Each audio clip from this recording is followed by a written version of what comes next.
secteur privé centrafricain, ce n'est pas facile. Et c'est l'occasion pour nous de féliciter tous les Centrafricains qui essaient de mener des activités. Le président rappelait que le secteur privé en Centrafrique rencontre beaucoup de difficultés. Il m'a apparu un moment, je disais à un chef d'État, quand il y avait des problèmes dans le secteur privé, il m'a reçu. Je lui ai dit, Monsieur le Président, tout l'effort qui se fait dans ce pays est seulement dirigé vers les fonctionnaires. On n'entend pas là-bas? J'entends ici, vous n'entendez pas, je ne comprends pas.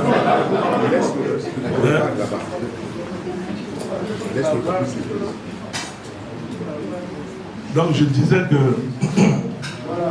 j'ai dit à un chef d'État que, Monsieur le Président, tous les efforts qui se font dans ce pays sont orientés vers l'administration du public. Tous les efforts, tout ce que nous faisons, c'est seulement pour récolter l'argent pour payer les fonctionnaires. Parce que, à tort ou à raison, on a pensé que si les fonctionnaires avaient régulièrement leur paie, on pouvait assurer le développement de notre pays. Mais les fonctionnaires, ce n'est pas eux qui créent la richesse. La richesse, c'est le secteur privé. Et je disais à ce chef d'État que vous avez 2 enfants, vous les inscrivez à l'école, mais il faut aussi regarder de l'autre côté. Et l'autre côté, c'est le secteur privé. Qu'est-ce qu'on fait pour le secteur privé?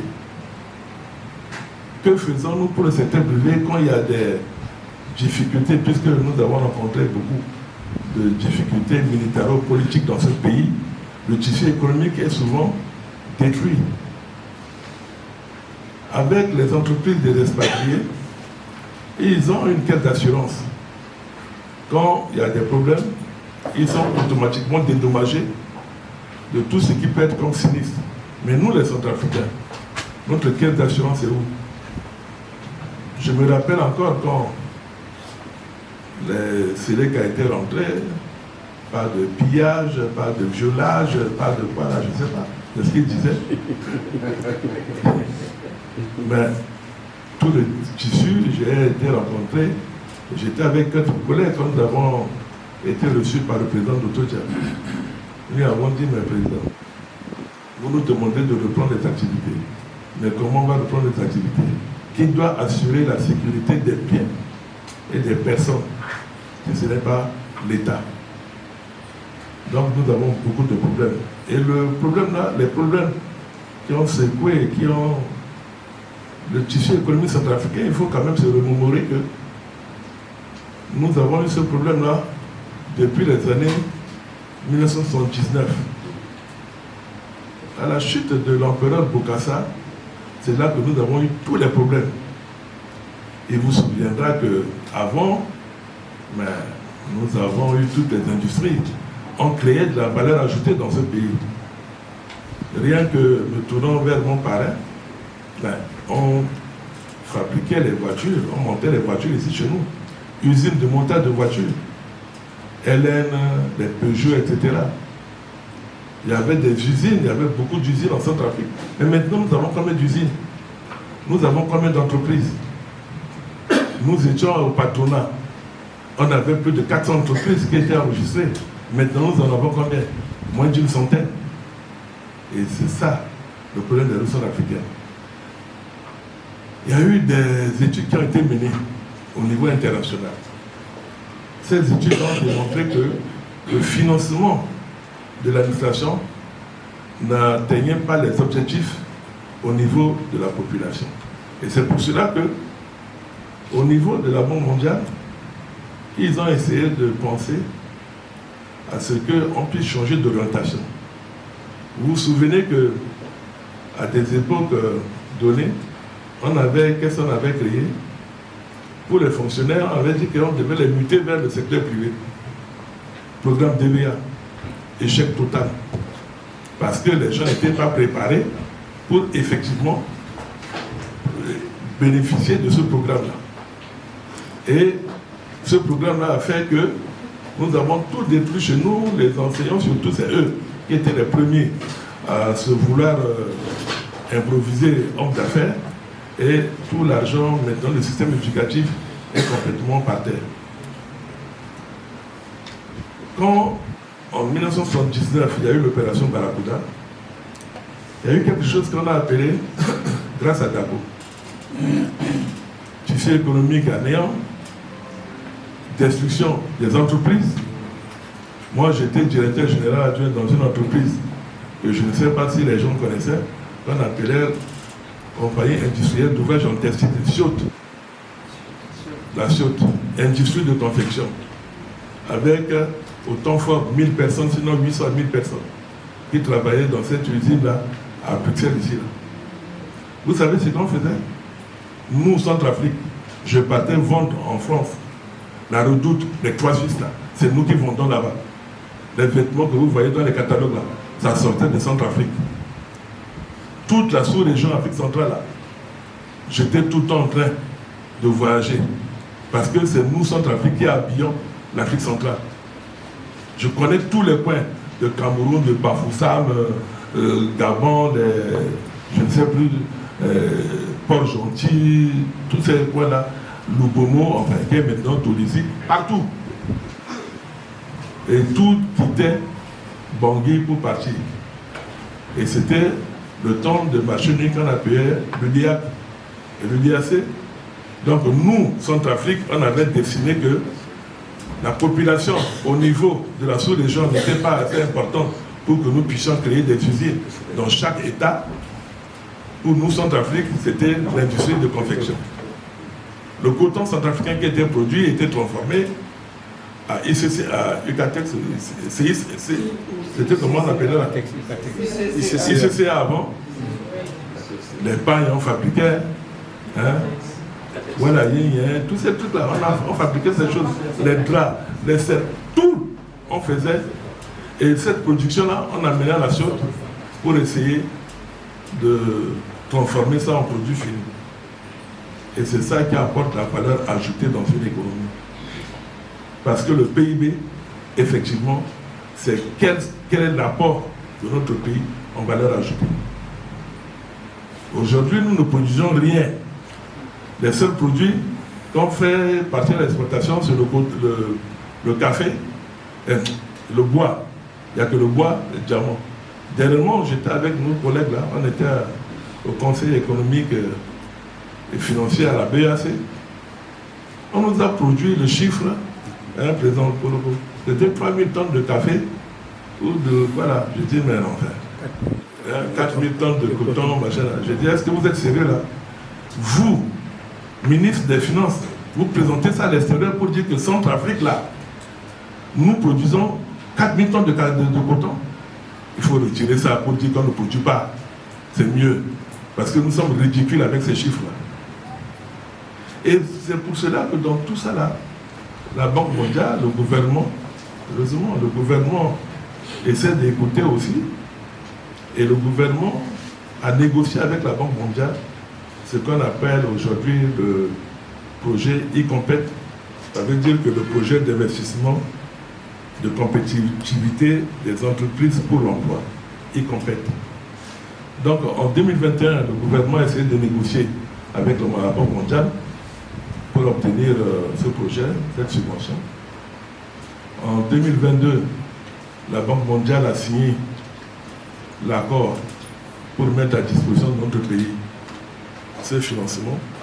Ce financement est d'un montant de 30 millions de dollars, ce qui fait environ 18 milliards de francs CFA.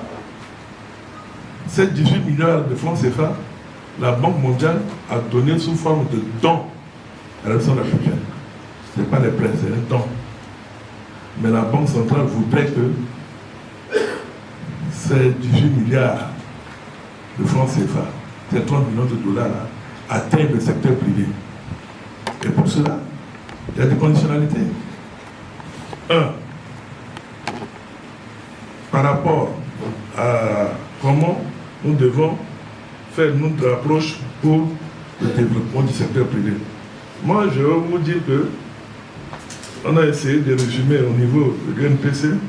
On a vu qu'il y avait 3 volets pour qu'on puisse développer le secteur privé. 1. Comment financer le secteur privé. 2. L'apport de projets e-compète pour atteindre les objectifs de financement.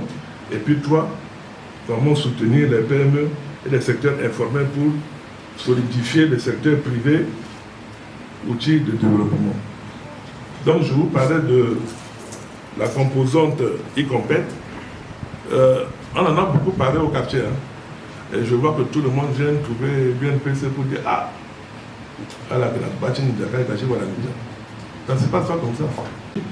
Les femmes du Togo, c'est celles qu'on appelle les... Il se passe chez nous ici. Nous avons à peu près les mêmes femmes qu'on appelle les femmes Togo. Chacune de ces femmes-là paie son billet d'argent. Chacune paie son billet d'argent pour aller acheter quelques pains, des histoires là-bas au Togo pour la vie. Comment les Togolais sont? On réunit l'argent, on donne à une qui va par exemple en Arabie Saoudite, qui achète et tout le monde peut y gagner. Et c'est ce qu'on a essayé d'enseigner à nos sœurs. Mais pourquoi vous partez chacune? Elles vont partir comme ça au retour. Et puis, avec ça, si vous êtes retrouvé, on pourra obtenir auprès du gouvernement. Il faudrait que cela ne suffit pas, que vous puissiez faire un recours. N'est pas entreprise, nous avons créé l'entreprise avec mon frère le directeur par rapport à ce projet e-compète. Donc les 18 milliards, etc. Nous avons actuellement 8 à 10 syndicats. Et maintenant, quand vous avez ça, ce n'est pas suffisant. Vous êtes une entreprise établie. Maintenant, vous avez un projet. Or que beaucoup ne savent pas présenter, rédiger un projet pour que ce soit bancal. Vous aurez un dossier qui est là, les banquiers là, qui vont les examiner ligne par ligne pour savoir si c'est rentable. Et nous, qu'est-ce que nous avons proposé par rapport à ça? Il faut un accompagnement. Il faut un accompagnement. Puisque quand vous ne savez pas, vous venez, alors nous avons mis en place ce qu'on appelle l'espace entreprise au niveau de l'UNPC, puisque depuis un certain temps, nous avons dit que nous devons créer notre siège. Et le siège de l'UNPC, parce qu'avant, c'est nous qui avons refait le bâtiment ici. Mais quand il y a eu les pillages au niveau du gouvernement, le gouvernement nous a dit, bon, merci, vous avez fait le bâtiment, mais on n'a pas de logo pour abriter le conseil économique ou le ministère à l'époque. Et qu'est-ce qu'on a dit? Voilà, il faut que vous quittez de là. On dit, mais oui, mais on a investi pour plus de 300 millions, on ne peut pas quitter comme ça. Qu'est-ce que l'État va nous dire? Ah, c'est vrai que vous avez investi, mais cette fois-ci, on va trouver une solution pour vous. Voilà, on vous donne 5000 mètres carrés dans la concession de Sokata. Voilà le titre foncier, on vous donne 5000 mètres carrés. Allez vous-même construire votre siège là. Et c'est ce que nous avons fait. Aujourd'hui, nous avons le siège sur l'avenue David Dabo, à côté du commissariat de Valentin. Et ça, nous l'avons fait par nos efforts personnels. Nous, les opérateurs économiques, sont pas plus. Nous ne sommes pas nombreux. M. Harry est mon vice-président au niveau du patronat. On a oublié de le dire. Ce sont mes vice-présidents. On a essayé de faire. Maintenant, nous disons que pour les uns les autres, les opérateurs économiques qui n'ont pas les moyens, nous créons ce qu'on appelle l'espace entreprise. Ça veut dire que vous venez, vous n'avez pas d'adresse, etc. On vous crée l'adresse qu'il faut, vous avez votre siège au patronat, vous devez recevoir par exemple un partenaire. Nous avons une salle aménagée pour que vous puissiez recevoir votre partenaire. Nous avons des ordinateurs à disposition. Donc tout ce que vous pouvez faire, on peut enregistrer et vous sortir le document pour que vous puissiez être opérationnel. Et c'est ça que le projet e-compète, renforcement des capacités de l'UNPC, on nous donne cette possibilité-là. On nous donne cette possibilité aussi pour dire, puisque ce sont nos besoins que nous exprimons. Nous avons dit que nous avons des problèmes d'électricité. On nous a dit d'acheter les groupes électrogènes, dit non, ça nous intéresse pas. Les groupes électrogènes, n'est pas entrepreneur qui le veut. Nous avons créé l'entreprise avec mon frère et nous avons été leaders dans notre domaine. Nous avons créé l'entreprise au Congo. Nous avons créé l'entreprise au Cameroun. Nous sommes devenus multinationales. Rien que nous, les Centrafricains, à deux, nous avons essayé de faire ça. Donc tout est possible avec un peu de volonté et de sérieux. Donc, par rapport au fonds de garantie, ça donnera la possibilité aux uns et aux autres qui ont des projets d'investissement pour pouvoir avoir accès au financement. Du port, un espace à viabiliser pour la Centrafricaine. Quand nos produits viennent, on nous met là-bas sur installés, magasinage, etc. Mais on doit prendre ça pour nous-mêmes. Nous pouvons créer notre espace avec nos magasins. Comme je l'ai vu au Togo ailleurs, ils ont mis leur drapeau pour le Burkina Faso. Mais tous les produits qui viennent, ça rentre là-bas. S'il y a des stationnements, ça revient à notre pays et on peut faire acheter. Donc, le partenariat privé, ça, la Banque mondiale, les grands peuvent financer ça sans problème. Donc, voilà aussi des moyens pour qu'on puisse développer le secteur privé centrafricain. Et il y a une chose que je devais aussi dire, c'est par rapport à l'achat d'investissement. L'achat d'investissement. Mais il faut peut-être faire une lecture, ou si l'achat d'investissement n'existe plus, il faut en produire. Quand vous venez, vous créez une entreprise avec la capacité d'embaucher, etc., on vous donne un subside, peut-être 1 an, 2 ans, 3 ans, pour que vous puissiez... Voilà. Donc, il faudrait qu'il y ait cette mesure incitative dans l'achat d'investissement. Bon, il y a quelque chose qui est aussi important pour le financement du secteur privé centrafricain et la création d'emplois, mais c'est le problème où on exporte presque rien et on exporte des produits qui sont bruts. Pourquoi on exporte brut? Pourquoi le bois là, on ne peut pas exporter? Mais une petite transformation amènerait qu'il y ait plus de personnes qui travaillent et qui puissent payer, comme on dit, les impôts et qui puissent aussi soutenir les finances de notre pays. Donc, il y a beaucoup de choses à dire, puisque vous savez, là-bas, il y a des gens qui écrivent. Hein.